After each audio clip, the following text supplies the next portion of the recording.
What if I told you the most common and repeated advice that you're getting about finding love in relationships is a big, fat lie? Today, we're going to tackle that lie head on. Stay with me. Welcome to this edition of Living on the Edge with Chip Ingram. Living on the Edge features the Bible teaching of Chip Ingram on this International Discipleship program. I'm Dave Drury, and in this program we continue our series called Relational Intelligence. So let me ask you before we get started, speaking of relational intelligence, what would you say is the best guide for making relational decisions? What's your go-to source? Okay, hang on to that thought as we get ready to jump in. Now, Chip's teaming up on this series with his son Ryan Ingram, who's a pastor of a vibrant young church in California. So today we're going to hear from Ryan as he brings us part 1 of his message, Follow Your Heart, from Proverbs chapter 14. Whether you're an introvert or you're an extrovert, we all have this deep longing and desire that we'd have an intimate, life-giving, character-shaping relationship that has a rugged commitment to one another, life-giving. You know the friends in your life that you just go like, so good to be with, and your soul's refreshed. That is character-shaping, that when you're around them, you want to be a better person, and you're growing and shaped and formed. And it's not just a fair weather friend. It's not just a fair weather marriage. It has this rugged, deep commitment to one another. And every single person in this room has been hardwired by their Creator, by God, to have that kind and those kinds of relationships. And so the question is, how in the world do you experience that kind of relationship? And I would suggest what we need is not more relational information. We have lots of that. We need more relational intelligence. You see, we live in a world that is overwhelmed with information. You can Google everything and we're overwhelmed by it, and yet we are starved for wisdom. And that's what this series is about, is talking about wisdom or relational intelligence, relational wisdom. What is that? It is the skill of navigating relationships well. It is this skill, it's an ability, and what's great about a skill is you can actually develop it, you can grow in it, of navigating relationships well and wisely, navigating conflict well, navigating finances well, navigating discussions and communication and emotions well. And so here's what it is not. Relational intelligence is not merely the acquisition of knowledge. It's not just getting information, you have to apply it. A skill has to be developed and honed. You have to take it in and get coaching and practice and be consistent with it. And it's the application of the right knowledge, and we have to make sure we're getting the right knowledge to live and navigate relationships well. In fact, Proverbs 14:12 says it this way, that there is a way that appears to be right, but in the end, it leads to death. There's a way of going about relationships that appears to be right. There's a way that going about your dating that appears to be right. Going about your friendships that appears to be right. However, in the end, it's killing your relationships. It's killing your marriage. It's killing your friendships. See, it doesn't matter whether it feels good, whether it sounds good. The question is it really good for you? And so he said, inherently with relational intelligence, there's this challenge that is two things. It's countercultural and it's counterintuitive. The gospel in Christianity is countercultural. It is not how everyone else is doing relationships. Now, if you look around and evaluate and you like the results that everyone else is getting, then go ahead and do what everyone else is doing. But if you look around and see the brokenness, the heartache, and the pain, then chances are you might want to consider a different countercultural way of doing relationships. The other side of it is it's counterintuitive, right? It means in the gospel and the kingdom of God is leaning in and doing things that may not feel natural at first. It's counterintuitive to put your head in the water to swim well, and every young child fights the fight or flight response. I'm going to drown, putting my head in the water. And we all know When our head is up, our body goes down, and you will never swim well. And see, this the same is true with relational intelligence, that we have to understand the things that we're going to be talking about, the things that we're going to be wrestling with, they're counterintuitive. It's not going to be our natural response. And yet, in like manner with the swimming, as we begin to put these into practice, what we'll find is we're going to develop a skill of navigating the most important, meaningful relationships of our lives well. And so we live in a world filled with sound bites, don't we? It's got relational advice that unfortunately what happens because so much is coming at us, we tend to swallow whole. Never evaluating, is it true? Is it good? Or is it wise? And there is a major difference, friends.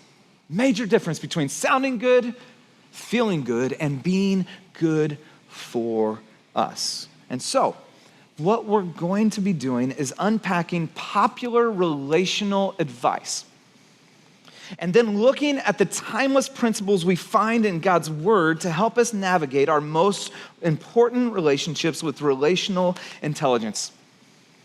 We're going to tackle the most pervasive relational advice in America.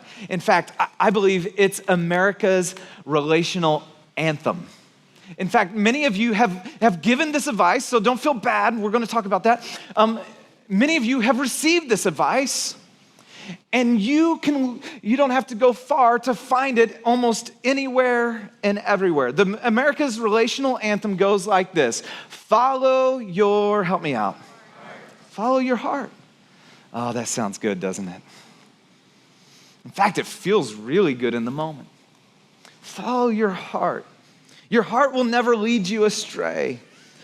We say things like this: go with your heart. Maybe you're sitting and you have a tough decision in front of you, maybe relationally, what's going on? Someone says, well, what's your heart telling you? Do what you believe feels right. And we find this all over. In fact, this has been part of the fabric of our culture for a very long time. And some of you will remember this. Some of you were alive. I was not. When this song came out, 1972, Luther Ingram, great last name, came out with this hit song, If Loving You Is Wrong, I Don't Want to Be Right. That's right. If loving you is wrong, all the way back then. See, millennials, it's not all new. I just had to give you that. He's like, hey, this is our anthem. I'm like, no, it's been around for a while. The Chainsmokers, great band, don't suggest chain smoking, catchy song, wrote this feeling. And the chorus says this: they tell me, think with my head, not that thing in my chest. And then it goes on to say that. But if you're the one that I want, if that's really so wrong, then they don't know what this feeling is like. Isn't it amazing just to go almost a 50-year span and it's identical? Our songs, our anthem. Now, I'm going to step on some toes here. I really apologize. So just take a deep breath, uncross your arms just for a second because they're going to cross right back. I get it. Disney has been teaching this for a long time. Tarzan says, trust your heart, let fate decide. Aladdin. I love hearing the groans on this one. Aladdin says, when did you last let your heart decide? Okay, this is a deep track. This one's a little unfair. Full disclosure, this wasn't a song in the movie. It was in the closing credits. And so if this is only for the true Disney fans. Mulan. I had to give it the preface because that one's really beloved. Your heart can tell you no lies. See, America's national anthem when it comes to relationships, the most popular advice we give is follow your heart. Now, what if we just stopped for a moment and thought about that? Follow your heart. In fact, underneath follow your heart is actually a few beliefs, two in particular I want to highlight. The first is, in following your heart means that your emotions are the best guide for making relational decisions. Now, none of us would ever say that, but that's inherent in follow your heart because your emotions, your feelings are the very best guide for making relational decisions. Now, let's just stop and think about that. What if we applied that to our health and nutrition? Follow your heart. Let me tell you how that would work out for us. For me in particular, follow your heart means I love eating out. We'd eat out all the time, so financially we would be shipwrecked because we ate out so much. I love desserts. I have a massive sweet tooth. If I could eat it after every meal and for breakfast, it would be fantastic. And so that would not be good. And then instead of going to the gym, I just watch TV. That's kind of what following my heart would look like in nutrition and health. I don't know about you. Now, just imagine if we applied this idea into the financial area. Think about this. Suppose you sat down across from your financial planner. You're asking him or her their strategy on, investments. And they said, well, I just really follow my heart. Would you want to invest your resources, your money with the person who doesn't have a plan, doesn't have a strategy, but just follows the whims of their heart? No.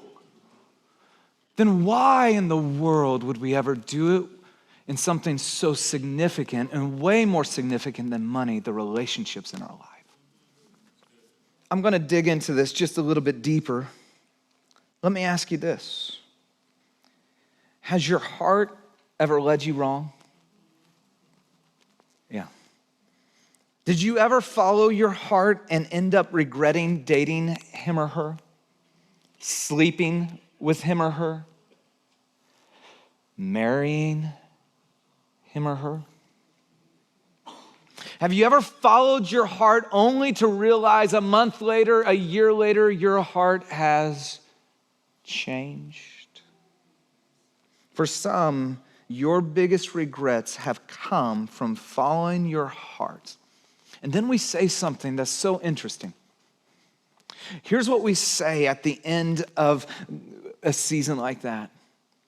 You say it about yourself, and certainly we say it about others when we watch the pain and the heartache. What were we thinking? And therein lies one of the great problems with our culture in that we have separated out our emotions and our feelings with our thinking. And so we live this dualistic reality. And it feeds into this second fundamental belief under follow your heart, not just that your emotions are the best guide for making relational decisions, but this is actually more deeply ingrained belief. Your emotions are the truest thing about you. We say things like, be true to yourself.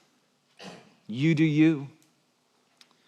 See, when we talk about our heart in our culture, we're primarily referring to our feelings. Follow your feelings. Your feelings are the truest thing about you. And so as a result, we live in emotionally reactionary culture. It elevates our feelings to being the most important way to discern what's best, what's true, and what's good. If you just follow your heart, it will never lead you wrong. And it plays out like this. Do you love him or her? Doesn't it? Well, I just fell out of love. I'm not in love with my mate anymore, and I'm in love here, so it must be right, and it's okay. It's the truest thing about me. It plays out. Do they make you happy? Or they just don't make me happy anymore. They make me happier. I just got to. It even seeps into this idea of, do they accept you for you? If I had to change, then, oh my goodness. And we make major conclusions. Don't miss this. We make major conclusions about who we are, our identity, our sexuality, and our future based solely on how we feel. In our culture, the underlying belief is everything good and true is already inside of you. You just have to tap into it. That's actually Eastern mysticism. You just need to know where the roots of these come from. But let me ask you, have your emotions ever been wrong? Have they ever led you astray? You see, when the Bible talks about the heart, it speaks very poignantly and gives us a different picture than they're the best guide and the truest thing about you. In fact, the prophet Jeremiah wrote something so painfully insightful. He says this, "The heart is deceitful above all things and desperately sick. Who can understand it?" The heart. It's not like the truest thing about you or the best guide for decisions, Jeremiah the prophet would say. He'd say, no. The heart has this incredible capacity for self-deception, and it's sick. And so the question is, what do we do with our hearts if we don't follow it? What do we actually do then with this heart? Because we're a little confused now, and I know I just spent some time helping us think through and undermine and deconstruct our cultural philosophy. But then what do we do? Now, one of the things our culture has gotten right is our heart is of central importance. The Bible has actually a lot to say about the heart. And when it speaks about the heart, it doesn't just speak about your feelings or your emotions. In fact, the Hebrew thought didn't separate the interior life of a person. The heart, according to the Bible, when you read that in Scripture, it means the center of a person's mind, emotions, and will. It is the seat of one's moral conscience and affection. This is the heart. It is the interior you. You're listening to Living on the Edge, and Chip's with us to talk about the message you just heard. But in case you jumped in late, our guest teacher today was Ryan Ingram, with part 1 of his message, Follow Your Heart, from his series, Relational Intelligence. Navigating relationships has never been easy, which is why Chip asked Ryan to come and share these messages that bring such practical applications to the daily challenges. Culture has a powerful voice that influences our attitudes and our thinking. So Ryan's fresh perspective on relationship building from a biblical point of view provides the tools you may need to make a few course corrections. For a limited time, resources for relational intelligence are discounted and the MP3s are always free. To order your copy or to send it to a friend, visit us online at livingontheedge.org. For additional information, just give us a call at 1-888-333-6003. Well, Chip, Ryan was really on a roll today. I think it's great that he's not shy about presenting a biblical challenge to conventional thinking. You do it all the time. With that in mind, could you give us kind of the pulse of what you're hearing from people these days? Yeah, Dave. At some point you wonder, is living on the edge really making a difference? And I got a note in the mail that I just have to share with all of those that are praying and all those that help us financially. Listen to this. Dear Chip, we don't have enough words to show our gratitude. At one point, my husband and I both thought things were so bad they'd never get better. But thankfully, I heard one of your sermons that spoke to our situation. Then I found out that I could download the Chip Ingram app on my phone. So I started listening on a regular basis. Now my husband listens too. Through God's transformation in our lives, we've started seeing restoration in our family. Even though we're still a work in progress, we can see God's hand making direct changes in our lives. Recently, we decided to make a monthly donation to help keep your broadcast going. We realized that if your ministry helped us this much, then it can help others too. Thank you for all that you're doing to further in God's kingdom. Signed, DR. And I just remind you, we're all so personally focused and we're human that, over 1 million people this week will hear what you're hearing. And not only that, but then the broadcast and the teaching and the small groups will go to China, to the Middle East, and places all around the world because people pray and because people partner financially. And so if you're one of those partners, can I just tell you thank you very, very much? If you're one of those partners that kind of gives now and then and would ever consider prayerfully to say, I bet I could give just a little a month. Boy, those monthly partners really help us understand what we can project and making budgets. It's a huge help. And if you have never partnered with us financially, would you just today say, Lord, is this something you want me to do? And if he nudges you and says yes, follow that good prompting. And thanks so much in advance. Well, if partnering with Living on the Edge is an idea that makes sense to you, we'd love to have you join us. Helping Christians live like Christians will change the world we live in. Now, to give a gift, just go to livingontheedge.org, tap Donate on the app, or give us a call at 1-888-333-6003. Your generosity is greatly appreciated. As we close today's program, I have to tell you, we're on the front side of this message and the very practical, so wow, how do you take the next step is in our next broadcast, so make sure you don't miss it. But what I wish you could have experienced is what I experienced sitting in a room of young professionals, young marrieds, a huge number of college students, and a number of other people all around. But I was looking around as he was teaching this and was beginning to literally deconstruct the American mantra of relationships, follow your heart. And as he began to give examples from everything from Disney to Hallmark and everywhere in between, I was watching the faces of people who've been bombarded for the first 28 or 30 years of their life with this message over and over and over that the way you make decisions is follow your heart. If it feels good in your heart, then it must be true. And I just watched it in amazement and thought to myself, because I didn't grow up being bombarded with that, of course, I've heard it and I see it. I don't think that way. And I watched the lights come on. And then I watched him talk about the heart is deceitful above all else, is desperately wicked.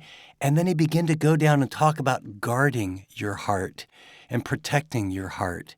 And you could almost see the body language in the room of people who had followed their heart and they've been hurt and they've been wounded and they've been rejected. And they thought this is the relationship above all relationships. And at times, just blown through moral boundaries that they knew were wrong as a Christian, but how could it be wrong if it felt so right? And it was just an amazing experience to see how an entire culture has been bombarded with a lie that says, follow your heart. And by the way, this isn't just for young people, because you can't watch a Hallmark movie, and it seems like with Hallmark, it's Christmas or no matter what it's about, whether it's a mystery, they're going to fall in love.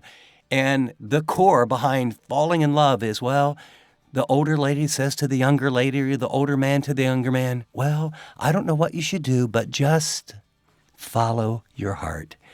What I want you to know, it's a lie, and in our next broadcast, you're going to learn the antidote, the prescription to how not to follow your heart and have a great relationship instead of ones that continually hurt and disappoint. Don't miss it. A great way to stay engaged and connected to Chip and Living on the Edge is with the Chip Ingram app. You'll get free access to all of Chip's recent messages, his message notes, and much more. And not only that, but it couldn't be easier to call or email directly from the app. Well, I hope you'll be with us again next time.